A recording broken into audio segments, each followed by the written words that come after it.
This video is sponsored by Audible. For a free audiobook, use the link in the description below. Today is Monday, October 28th, and Reactor Magazine has released chapters 25 and 26 of Wind and Truth. In this video, I'll be going through these two chapters and giving my thoughts. Chapter 25 is titled Purposeful Danger, and we get an epigraph, which is another portion of the fourth parable from the in-world book, The Way of Kings. This chapter starts from Shallan's perspective. It picks up just after she entered the Ghostblood's safe house.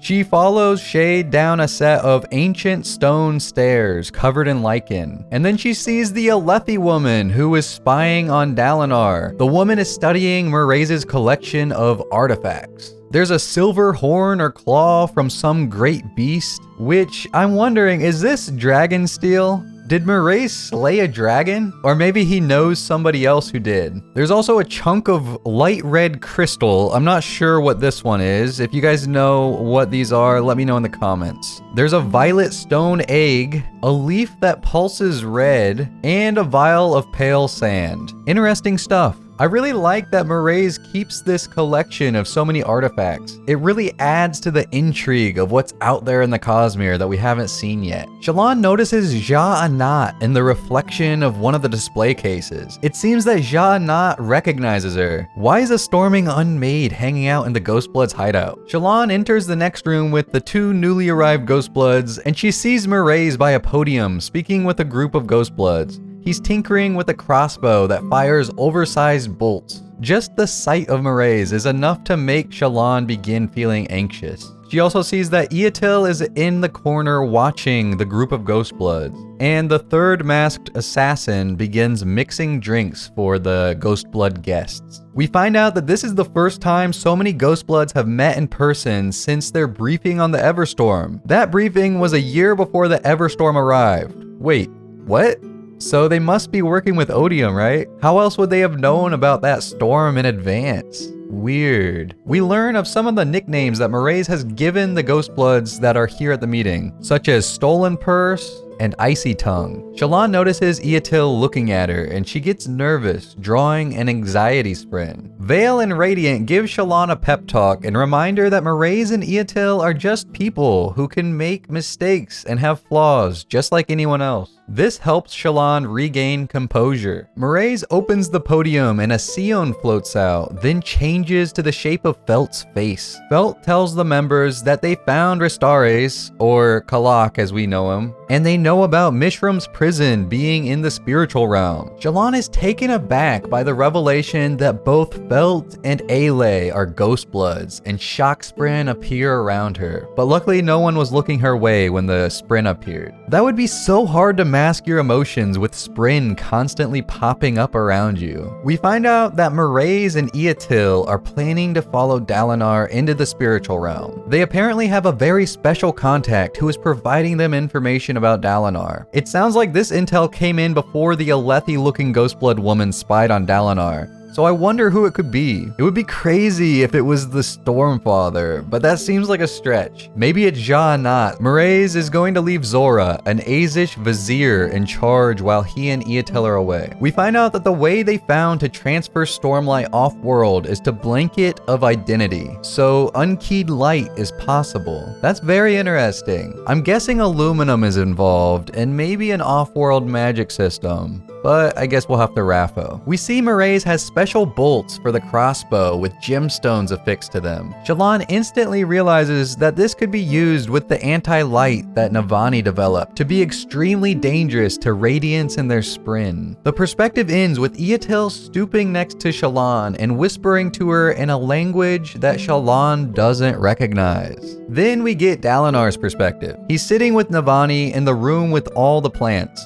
They're talking about Dalinar potentially ascending to honor, and Navani is worried about losing him. Dalinar tells her that he feels something has been guiding him on this path. Something beyond honor that he can't explain. So we know that Dalinar has constantly been hearing the words unite them throughout these books. I'm wondering if that's some kind of command, maybe from a Dawn Shard. Is it possible that a Dawn Shard has been guiding Dalinar? We don't really know too much about how Dawn Shards work, so it's a very crackpot theory, but it's interesting to consider. Let me know in the comments section if you guys have other theories on what this entity that's been guiding Dalinar could be. Wit arrives, and we're reminded again that Wit is roughly 10,000 years old. All three of them think that the Stormfather is hiding things from them, and Dalinar knows that he needs to relive Roshar's past events in the spiritual realm to find out the truth. Wit explains that the shards aren't omniscient and information can be hidden from them, but they are really good at seeing into the different possible permutations of future events. Dalinar is adamant that it has to be him to take up the shard. He asks Wit if it's possible to give up the power after taking it, and Wit tells him that it is possible, but very difficult. He tells him that there's only been one time a mortal gave up the power, and that it was the most selfless thing he'd ever witnessed, even though it turned out to be the wrong choice. Reading that part gave me chills, just remembering the event that he's talking about. They decide Navani needs to go with Dalinar into the spiritual realm to have a scholarly perspective. The ultimate power couple is about to go on a trip into another dimension. I cannot wait to see what happens. The chapter ends with Wit, Dalinar, and Navani heading to a lower area of the tower to test this plan out. Then we get to chapter 26. This chapter is titled Hunting the Hunter. The epigraph is another portion of the fourth parable from The Way of Kings.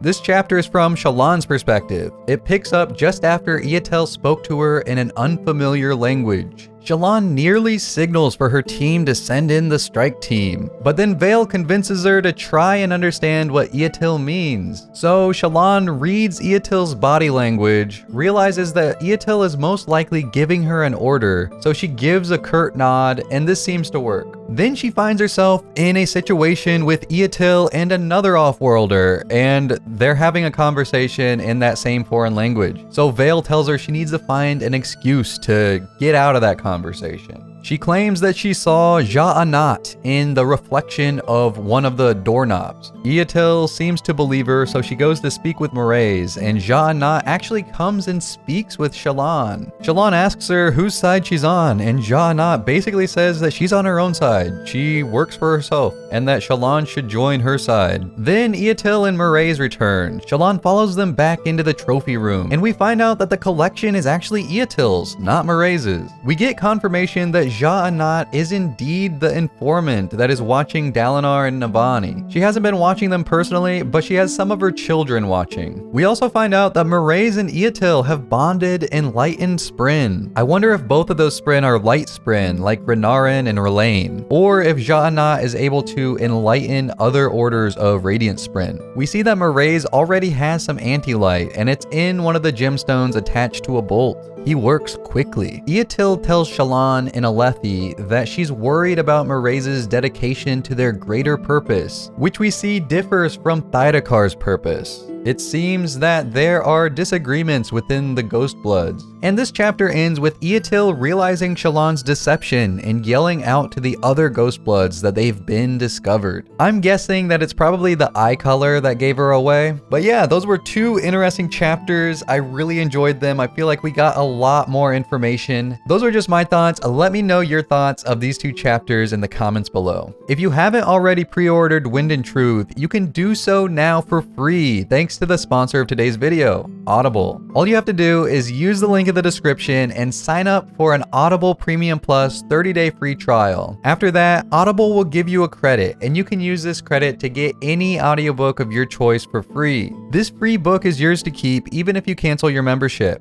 Your membership will also give you access to the Audible Plus catalog, which includes thousands of other audiobooks and podcasts. So once again, get your free audiobook today by using the link in the description. Also consider becoming a channel member or a patron to not only support the channel, but also get access to early videos and exclusive content. Those will be linked in the description as well. That's it for this video, guys. I'll see you in the next one.